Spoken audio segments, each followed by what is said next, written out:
Hello குட்டீஸ். கதை சொல்ல நான் ரெடி. கேட்க நீங்க ரெடியா? கதையோட பேரு சாமியாரும் சீடனும். முன்னொரு காலத்துல ஒரு சாமியார் இருந்தாராம்.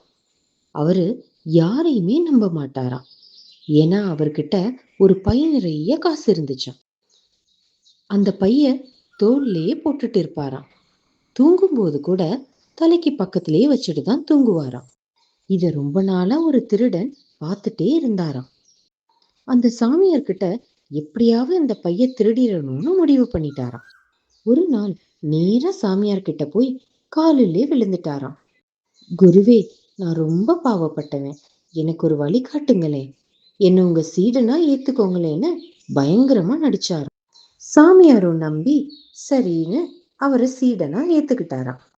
சாமியாருக்கு பிடிச்ச மாதிரியே பேசி அவரோட நம்பிக்கைய மெதுவா சம்பாரிச்சாராம்.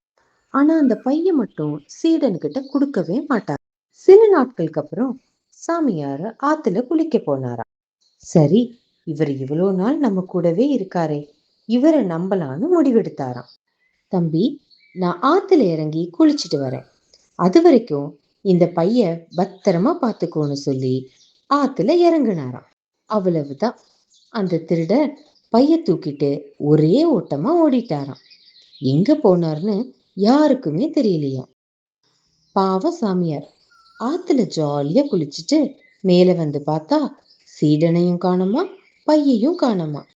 அதிர்ச்சியான சாமியார், அடடா, இந்த பையன் நம்மள நல்லா ஏமாத்திட்டு போயிட்டானேன்னு ரொம்ப வருத்தப்பட்டாராம். என்ன குட்டீஸ், இந்த கதையில இருந்து நாம கத்துக்க வேண்டிய விஷயம் என்ன? யார் என்ன சொன்னாலும் சரி, ரொம்ப ஸ்வீட்டா பேசினாலும் சரி, சுலபமா நம்பிடக்கூடாது. நம்ம யாரையும் ஏமாத்தவும் கூடாது, மத்தவங்க கிட்ட ஏமாந்து போகவும் கூடாது. சரியா குட்டி? நாளைக்கு இன்னொரு இன்ட்ரெஸ்டிங்கான ஸ்டோரியோட உங்களை வந்து மீட் பண்றேன். டாடா.